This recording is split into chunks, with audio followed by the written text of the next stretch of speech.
Hello, everyone. Thank you for joining us. My name is Daryl Urbanski, your host as always. And today we are joined by Jonathan Herps, a strategic powerhouse with over 35 years of leadership experience spanning Australia to Southeast Asia. As the CEO and founder of Scale Up Growth Partners, Jonathan is a beacon for entrepreneurial CEOs, guiding them to scale their businesses and achieve unprecedented growth. He's not just a coach, he's been in the trenches, understanding the highs and lows of running a business. From grappling with cash flow to aligning teams, Jonathan's insights resonate with CEOs of growth-minded, small and medium-sized enterprises. His clients rave about his transformative impact, praising his innovative vision and grounded approach. Beyond coaching, Jonathan hosts the Entrepreneur Stories podcast, sharing invaluable insights from industry leaders. With a law degree, MBA, and multiple coaching certifications, he is a force to be reckoned with. I've asked him to join us here today to share his story and help us unlock our business's true potential. So, Jonathan, thank you so much for joining us, my friend. How are you doing? I'm going to let you write my bio. Little pat on the back there. I'm more complimentary than I am, so thank you very much. All good. I appreciate you joining us here. And I always like to ask, before we get into the nuts and bolts of what mistakes people making and what you think the pillars of foundations of success are, I always like to ask, how did you even get into business? Do you come from a family of entrepreneurs? Is this like a generational trait or?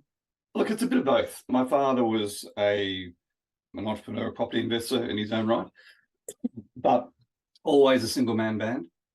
In some ways, I fell into it. I spent the first 20 years of my career as a mixture of a banker and a soldier. And really, when I turned 40, I burnt out and stepped back and looked at where my clients had made their dollars, and it was always in real estate. And so I then spent the next 20 years running real estate development and management companies in Australia, Middle East, and moved back to Australia in 2015 with two little babies we'd adopted, and it was like, I actually don't want a big job anymore.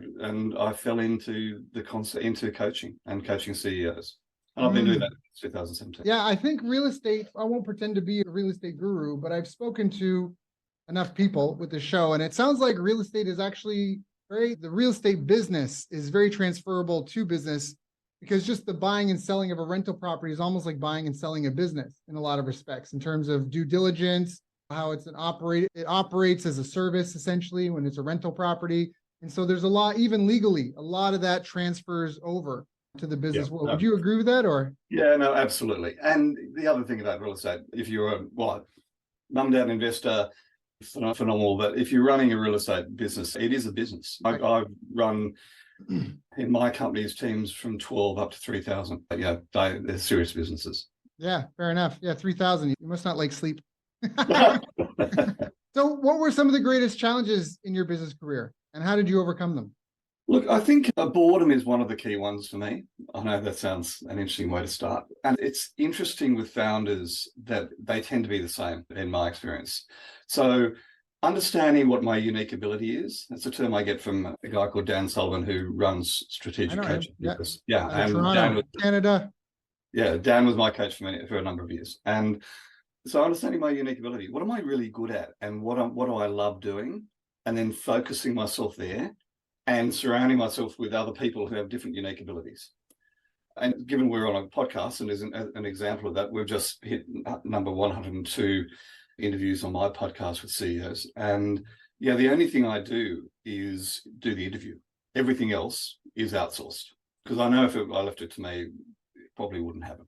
Everything from recruiting the interviewees through to managing the process, through to developing the videos, all that sort of stuff, and promoting it, social media, all that, all done by someone else. And that's a really good example. So in my business now, I do three things. I coach, which I love.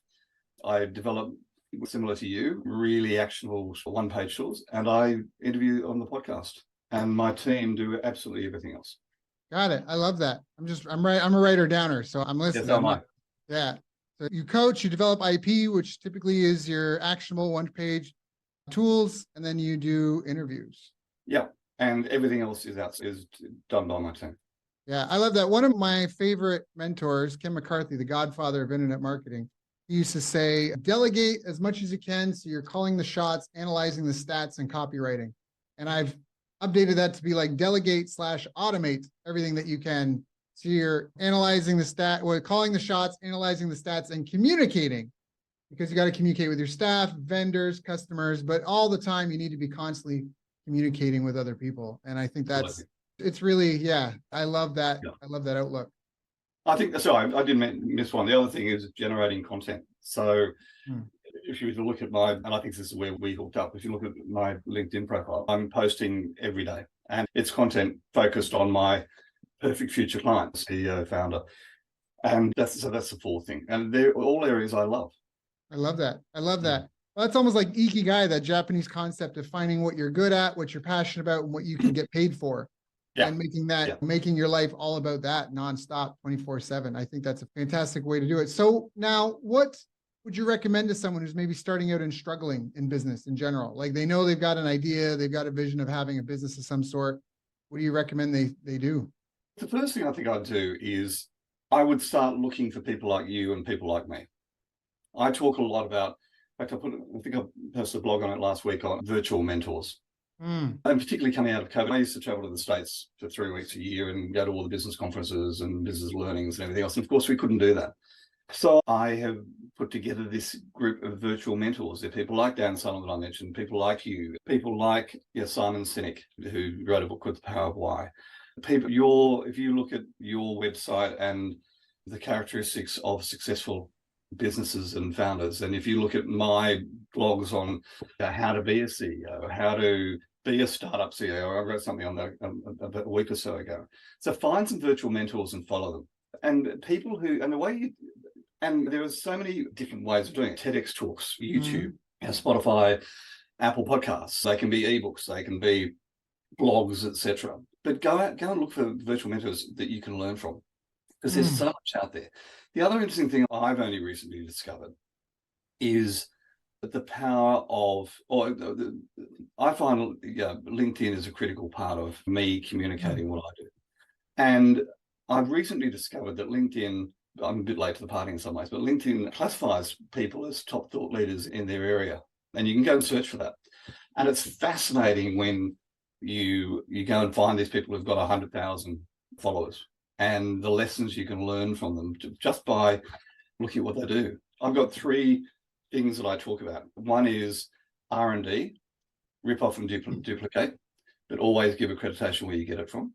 Secondly, everything is downstream of lead generation. So if you can, the critical part is, as you know, is generating leads. And if you are generating leads that lead to sales, you can fix everything else and you may have to scramble. Right. And the third one is all stress, frustrations, and bottlenecks can be traced back to an asset deficiency.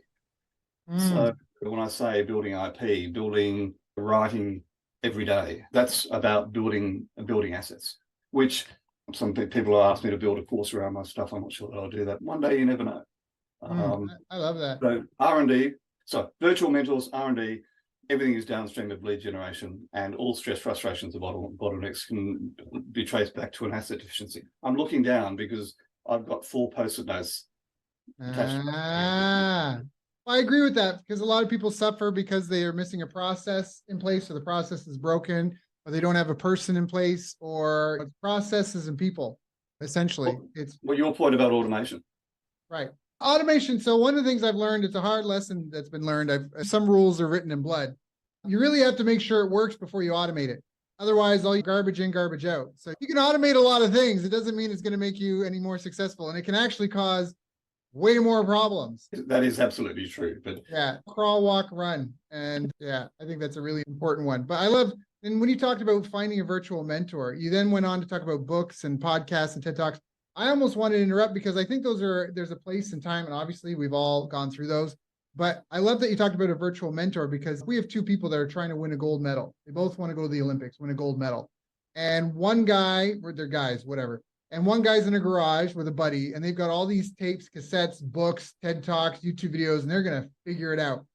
And on the other side, you have someone who has mentors who have been there, done that, and are personally accountable because they've been compensated.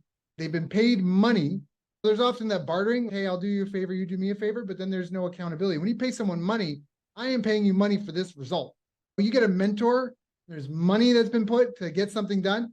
The same scenario, guy and his buddy in a garage, they have full potential to win a gold medal, but they're going to figure it out with books and videos and whatever, right?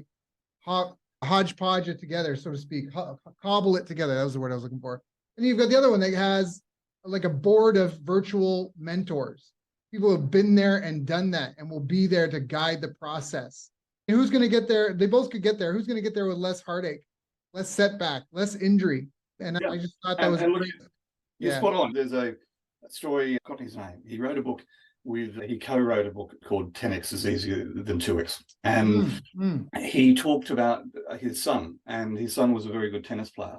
And the question he asked his son was, do you really want to go all the way in tennis? And he said, yes. And he said, who's the best tennis player in our state, tennis coach in our state that has the track record of getting people to the US Open? And the point that he made was, if you want to make substantial change, go and find the person who can help you do that. And people pay me a lot of money to be their coach. Why do they do that? Because I was going to say old grey hair, but old no hair. Run multiple companies, countries, small, large, made pretty much every mistake in the book, studied it all for many years, and they pay me to accelerate what they're doing. They pay me to hold them accountable. They pay me and they pay me a lot of money. I hold them accountable. A cheerleader, an accountability partner, a teacher, all of those things. But when it comes down to it, I can accelerate, which is what you do. I can accelerate their progress dramatically. Oh, 100%. I mentioned before this call, we just got a new puppy. And we're training them, but I'm also going to hire a trainer because I can do it and I can watch YouTube videos, figure out, or I can just pay someone some money and go, hey, bring me this dog back when he can do these 5 things. Yeah, and the point with that, though, Daryl, is, and I agree with you, but at the end of the day, the person that has got to be trained is you, your wife and your daughter and your staff in the house. I say it because you're in the Philippines, so you could very well have help. Yeah, I remember I raised a guide dog puppy at one stage and had him for 10 months. And the trainers came out to train me to train the dog. Yes. It's like having children. It's setting that example. Oh, yeah, 100%. I did a 6-week thing for my dog I had previously before she was kidnapped and eaten in Vietnam. But I fully get that. But the point there is saying that it's an accelerant. It's an accelerant. Exactly right. Yeah, we can't undo the training that's done. But it's an accelerant in the sense that I'm going to have the expert come.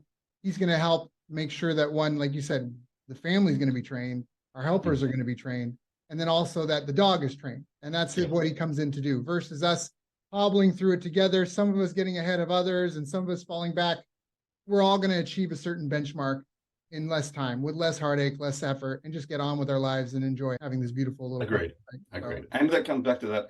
Yeah, you start your business. Go look for those virtual mentors because there's very little new in business. Most of it's done by, a lot of it stems back to a guy called Peter Drucker and Jim Collins. If you go to those two and read their books, you'll get pretty much every business lesson you need.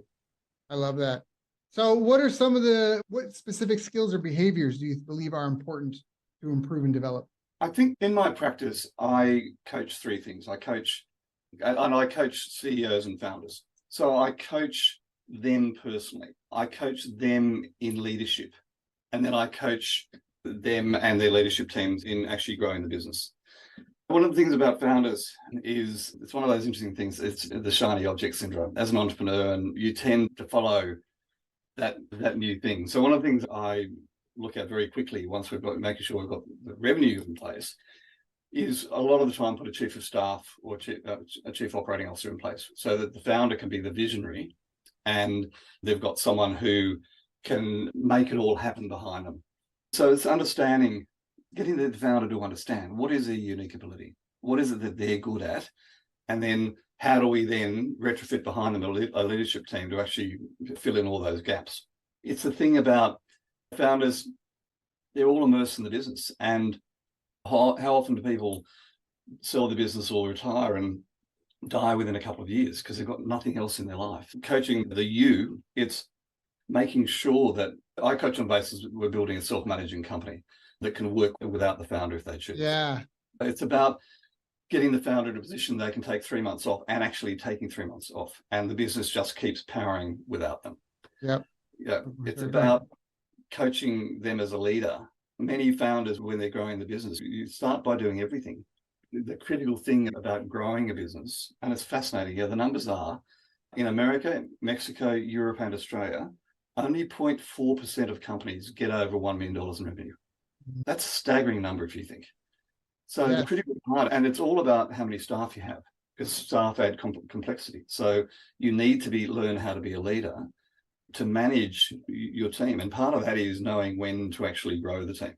All of the stats out there say that, I don't know how they get this number, but the best number of staff to manage direct reports to you is 4.6. Now, it's an average. But yeah, if you've got, as I was talking to a potential client the other day, 20 staff reporting to them, you'll never work on the business. You're stuck in it forever. And that's not why we have businesses. We have a business to generate a sale sometime down the track or to generate cash in the meantime. That's really why we have a business. Yes, we're passionate about it, but we need to be able to. A good example, I had severe appendicitis in January, and essentially I had to take a month off. And luckily I've grown my business. I've got a team around me that they could keep it going while I was incapacitated. 6 weeks. Now, I could very easily, if I'd been me, just me, business can just crumble like that. Right. Same thing when you've got everybody reporting to you. So it's teaching them to become a leader, and then growing the team. And how do you scale a business? And I think there are four key areas there. It's the strategy, it's the execution, the processes, the systems, all of that. It's the people, making sure we've got the right people on the bus doing the right things. They're A players. And finally, you've got enough cash to support your growth. Now, it's actually it's not that complex, but it is hard, if that makes sense. Right. Yeah. It's I say that, but paid advertising is very easy to understand. It's a very simple process, but it's very hard to get to work. Yeah, and I've got that. But if you can get it to work, it's what changes a mom and pop shop or a local brand to become nationwide and oftentimes international, because they figure that out. But it's an easy process to explain, but it's hard to accomplish. That's even like fitness, right? Yeah. Eat plants and protein. That's it. Just plants and protein. If it has a food label, it's not food. Real simple. Plants, protein. There's no food label on the carrots, on the chicken, on the broccoli, the celery. There's no food labels on those. On the walnuts, no food label. Plants, protein. Get enough protein, eat all you need of plants, and then exercise. And everybody knows this, but it's hard. It's hard. How do you put kids? But my Netflix series, but it's easy, but it's hard. If the doctor says an apple a day will keep the doctor away, that's easy to do, but it's also easy to not do. Yep. And so it's almost like you're saying, but you can explain it easily, but actually going through it's almost like that Man in the Arena by, who was it? One of the US presidents. I just had a brain fart. But the idea is that it's not the critic who deserves the praise. It's the man in the arena, like mired in dirt and blood. That's where you really need a coach as well, because it's tough when you're playing the game to see yourself as you're in it. You're so in it.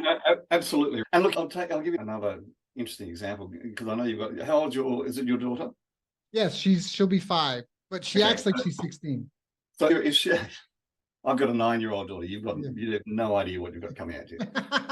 But I'm already digging holes and polishing my gun, so it's in preparation. Sorry. So I recently, one of my virtual mentors is a guy called Dan Priestley he's a co-founder of a company called Dent Global. Okay. And he recently did a blog or a video webinar thing on how to raise entrepreneurial children. Oh, it's so totally left field, but I listened to it and it was fabulous. So in the break, it was a 90-minute thing, 245 sessions. I go out to the family who are having dinner and said, we're changing this whole concept of chores.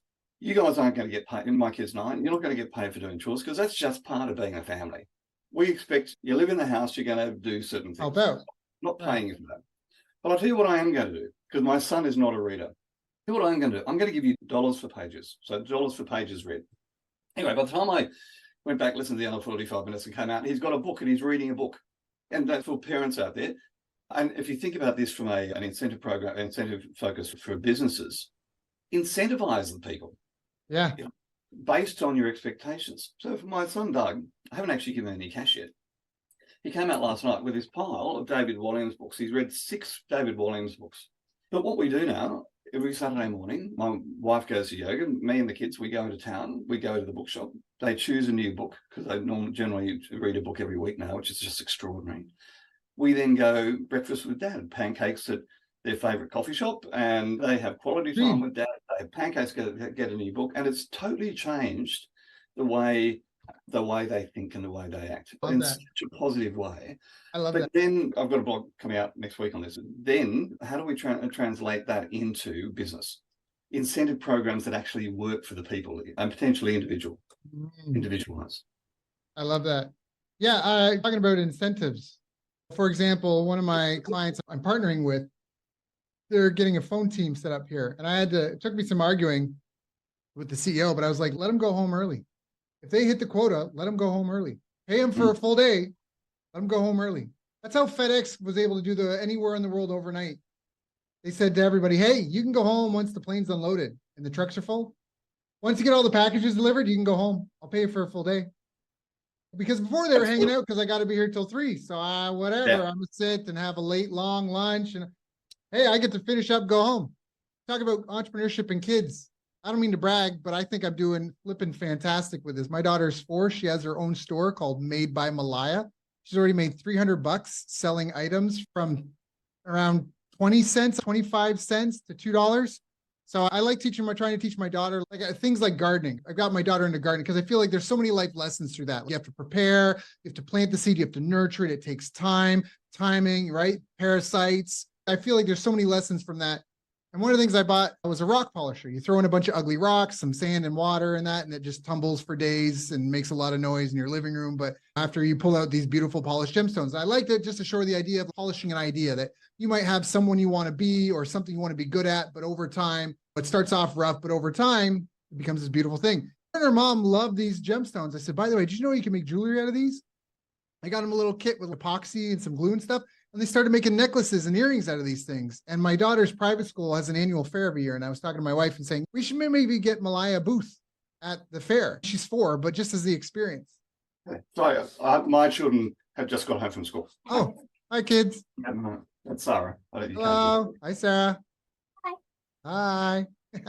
Polishing gemstones. They're making jewelry. And I said, hey, we should maybe get her a booth at this annual fair, like a little market booth. Really? This is the experience. And as we talked about it, the mall across the street from us, we found out was doing a kidopreneur event, which was exactly that, a farmer market for kids to set up booths and sell at. So her and her mom made a bunch of necklaces and keychains, and she was doing the work. And we got some molds for pouring epoxy, and she had sparkle stuff, letter, like keychain, like name lettered keychain things.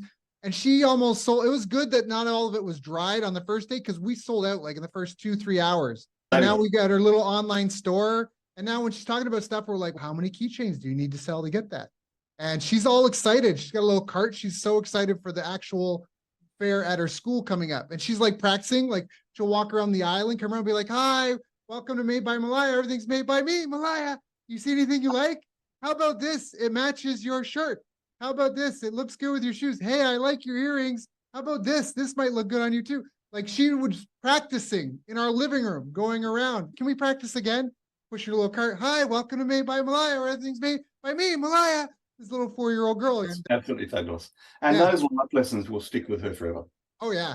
Oh, yeah. Hands down. I'm trying to live today as if I'm going to die tomorrow. We planted a farm. We got 350 dragon fruit. Those things will produce food for 20 to 30 years. If we get to 500, my daughter, my wife, they'll always have something they can sell with very low. It's a cactus. It's a cactus that produces an abundance of fruit. Oh, no, you forgot to water it. Well, it's a cactus. Oh, no, it's too hot outside. It's a cactus. But it'll keep producing. 500 of those things will keep producing. So just like this.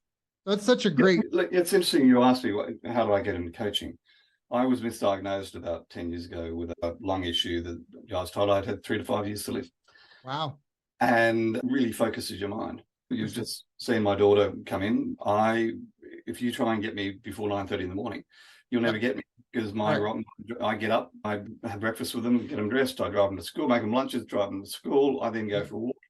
Normally, this time of the afternoon, because they're playing something at school, they never finish their lunch, so I go out and make sure they eat their lunch and have a cup of tea and find out how their day is. And I spend my life, I've age 50, I'm 63 now, 57, I finally found the perfect life. It's people pay me to help them, which I would do for free generally in another life. And I'm building life experiences for my family. Yeah. And put it all together. It's just phenomenal. I love that. That's so powerful. And it's a good place to be in. What are some of the greatest mistakes you see your clients and other entrepreneurs making? It's always, the key one is always about people, not hiring early enough and not hiring the right people. They talk about hire slow, fire fast, holding on to the wrong people for far too long, who can significantly damage your brand or the business. Right people. This is Jim Collins from Good to Great. Right people on the bus doing the right things. Yeah, right people on the bus in the right seats doing the right things. And one of the things about companies that are scaling is that businesses change and people have to change with it. So they may, just because the 2IC now may not, they may not have the capacity to be the 2IC of a 50-person company. So it's managing and coaching your people for the best expectations for them and for yourself. But guaranteed, if you have the right people doing the right things, everything else follows. I agree. I think that's a really good lesson. Are there any habits that you feel have helped you and your most successful clients on the path to success? Oh, look, I've always been a forever learner.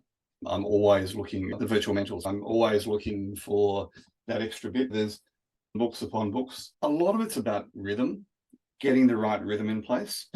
As an example, my team is spread all over. I've got 2 VAs in virtual assistants in the Philippines. I've got my video editor is in Ukraine. I've got another VA in Ukraine. I've got my bookkeeper is about 10 miles away from me. So I think I'm a virtual team about 11, I think it is now. Having the right rhythm so that they've all got the direction they need is critical. And then building the processes so that they can actually do what you want them to do. Systematizing any business is critical because it's the only way you can get out of it. And it's the only way that the business can grow. I agree. I ironically said that I had a call this morning with Michael Gerber. All right. The game gets revisited. That's where it all starts from. Yeah, work on your business, not in your business. People that don't know that Michael Gerber, stay tuned, new interview coming soon. And where do you think things are going? Obviously, we're in a phase of flux geopolitically, global economic conditions are changing. A lot of people, myself included, feel there is an unelected body of individuals and agencies that have a particular agenda, it would appear. What do you see coming down the pipeline? What are you trying to keep your finger on? What do you think the audience maybe needs to listen to, pay attention to as well? There's so much we can't control in the world. We've just had a referendum in Australia about the rights of our Aboriginals and Torres Strait Islanders, our Indigenous people, and I was distressed at the outcome of that. But the reality is I can't do anything about that. Actually, I can. So I've reached out. A friend of mine is the Chief Operating Officer of an Aboriginal health service in Broken Hill, which is in the centre of Australia. So I reached out to her yesterday and said, I can't do anything about the result, but what I can do is find a group of Aboriginal business owners and coach them pro bono. So I'm in the process of going through that, trying to find a group where I'll put a pro bono coaching package together. I just think there is so much going on. And number one, look, if you look at what's happening in Israel and Palestine at the moment, is a classic example of where Hamas is a horrendous terrorist organization. And something has to be done about them, particularly what they did 2 weeks ago. But having said that, not all Palestinians in Gaza are terrorists. And how do you bet? Two-way street. Yeah. And it's a two-way street because it is an occupation. It is undeniably an occupation. It is a difficult thing where true Judaism would be to put the guns down. I don't think there's anything going on in Judaism that permits what's happening over there right now. And as you mentioned, there's bad actors, 100%. Absolutely. So what can I do about that? I can go and pick up a gun and join the fight, which I was trained to do, but am I going to? No. If I was advising business owners at the moment and my clients, a lot of it is about focus on what you can do and focus on your business. Because recession, pandemic, war, we can't affect those. But what we can do is make our businesses work better, look after our teams better, look after their families better, have the right culture. Right.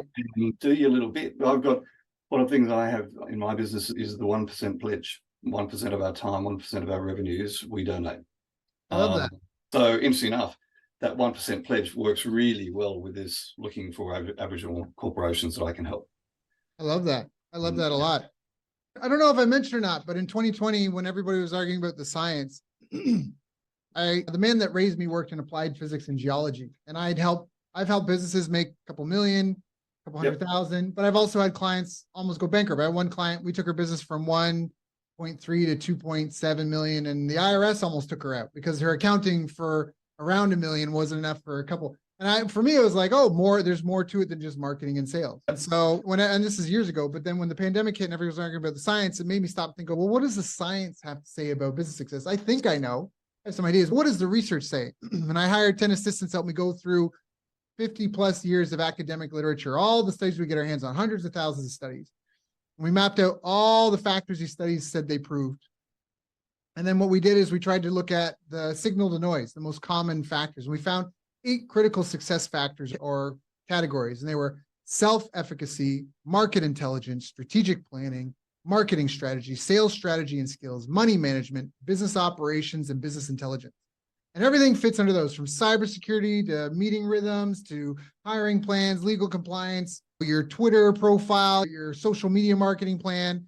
All of that fits under those 8 categories. And one of the things that we did, we actually did find a 9th category. Big shocker. There was a 9th. It was government and economic conditions. You can have a friendly government or a hostile government. You have a good economy or bad economy. But what we discovered was exactly what you said. As business owners, all we can do is focus on the things that we can control. We're not going to change the government by ourselves. We can get involved. We can have discussions, facilitate that, right? We can empower others with as much as we can, give back, develop the community as much as we can. But ultimately, as business owners, we can only focus on the things that are within our control. That's so right. I just wanted to put that out there because I think that what you said is really powerful. And I love that you have a feeling about a cause. And so you're personally getting involved. You're not abdicating responsibility. You're taking on personal responsibility and going, look, the government's not going to do it. So I'm going to step in and do what I can to do my part. And I think that is fantastic. I love that attitude, that mentality. I really do. Thank you. You saw maybe a little bit of a glimpse of that. Our children are adopted. Right. From Ethiopia. But my wife and I when we were adopting, we took 18 months out and worked in places like Cambodia and Ethiopia, working with Australian charities, helping them restructure and going to places like Poi Phet on the Thai-Cambodian border, which is the child trafficking center of the world. You realize you can't change it all. Right. You can do. So we have an ongoing gifting program to a number of charities in those countries that are specifically targeted at children. Yeah, we can't fix it all, but we can do our bit. Oh yeah, 100%, 100%, 100%. Yeah, I think that we need to move towards a world of more personal accountability. I think wars should be fought and funded by the people who want them, as opposed to wars being fought by young men who don't know each other, but 4 old men who do. I think this is back asswards.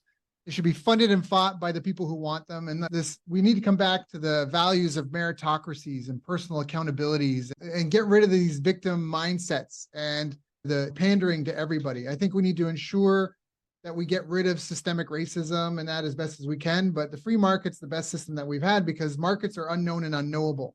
And it's hard to know how many people are in market for something, but everyone can acknowledge excellence. And in a true meritocracy, the most excellent are the ones that win. And get right. That's what people buy. And we all know situations, whether it's our calling and waiting on hold for our cell phone or our internet provider. We hate monopolies because they don't treat us well.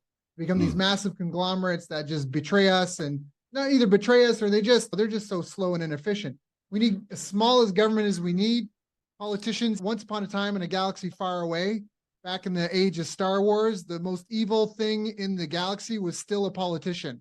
So I think that's where I stand on that. We need government, we need governance, but we don't need big ones. And I think that what you're talking about is getting involved. People getting involved is critically important. Seeing the issues for themselves. I think that's so valuable and so important. And it goes back to your conversation about the way you're raising your daughter. That's where it all starts. 100%, 100%. I'm getting off when we finish up. I'm taking my children are playing, which is a touch football competition. I'm coaching, God help me, 9-year-old girl. But it's about teaching leadership skills. I love that. I love that so much. And I do want to be respectful of your time. No hurry. No, I know. This has been a great call with a ton of information. I've got a page of notes here. People may want to listen to a couple of times. Is there anything that I haven't asked you about that I should have asked you about? I think you covered an enormous amount, Daryl. No, look, I can't think of anything, but look, follow me on LinkedIn. People will get everything they've missed, they'll get from there. Yeah, okay. Yeah. So is that the best place for them to follow if they want to know more? Yeah, look, jump on my LinkedIn profile. They can get everything about me, contact details. Okay. Yeah. So if people want to learn more, you can go sign up actually as a free newsletter as well on LinkedIn. You can find Jonathan Herps, JonathanHerps. We found the right guy when he's for Scale Up Growth, and you can sign up for his free newsletter. Jonathan, this has been such a powerful interview, a lot of timeless information. I think that'll be valuable next year, right now, 10 years from now. I think this is really timeless knowledge. Again, as I already asked, but is there anything that you want to add as like your final thoughts or? Oh, look, I always come back to when I'm coaching my clients is this concept of unique ability and this concept of time. What do they say? At no time on the deathbed, no one says, I wish I'd spent more time on my business. And so there's no such thing as a balanced life for entrepreneurs, but building a life where you actually do get quality time with family, friends, and doing those things that are important to you, as well as running a business. If you can build a business that all of that comes together, I would call that success. 100%. And the final thing for me is just thanking you. The content you put out in your podcast and the interviews you do are fabulous. And if this is the first time for anybody, go back and look at Daryl's interviews. There's some wonderful, and he's mentioned he's got Michael Gerber coming on. That to me would be an absolute must listen to. Well, I also have this great interview with this guy, Jonathan Herps. You can also find him on LinkedIn, JonathanHerps. Jonathan, if I could steal another 30 seconds of your time, you mentioned time and how that you said that those are unique ability and time are some of the most important things every time you talk with clients. I have a poem I actually read almost every day. It's in my daily reads list when I plan out my day every morning. I want to take a second and read it here if that's okay. Yeah, I agree with you. Yeah. It goes, time is the inexplicable raw material of everything. With it, all is possible. Without it, nothing. The supply of time is truly a daily miracle, an affair genuinely astonishing when one examines it. You wake up in the morning and lo, your purse is magically filled with 24 hours of the unmanufactured tissue of the universe of your life. It is yours. It is the most precious of possessions. No one can take it from you. It is unstealable, and no one receives either more or less than you receive. In the realm of time, there is no aristocracy of wealth and no aristocracy of intellect. Genius is never rewarded by even an extra hour a day, and there is no punishment. Waste your infinitely precious commodity as much as you will, and the supply will never be withheld from you.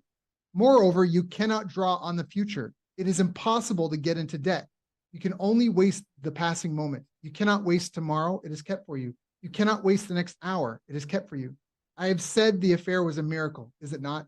You have to live on this 24 hours of daily time. Out of it, you have to spend health, pleasure, money, content, respect, and the evolution of your immortal soul. Its right use, its most effective use, is a matter of the highest urgency and of the most thrilling actuality. All depends on that. Your happiness, the elusive prize that you are all clutching for, my friends, depends on that. If one cannot arrange that an income of 24 hours a day shall exactly cover all proper items of expenditure, one does muddle one's whole life indefinitely. We shall never have any more time. We have, and we have always had, all the time there is. By Arnold Bennett, How to Live on 24 Hours a Day. I love that poem. I think it's Arnold Bennett, How to Live on 24 Hours a Day. I love that. Yeah, I love that too. That's why it's in my daily reads. I have some things I go and I read something from that in my daily reads, just little snippets like that.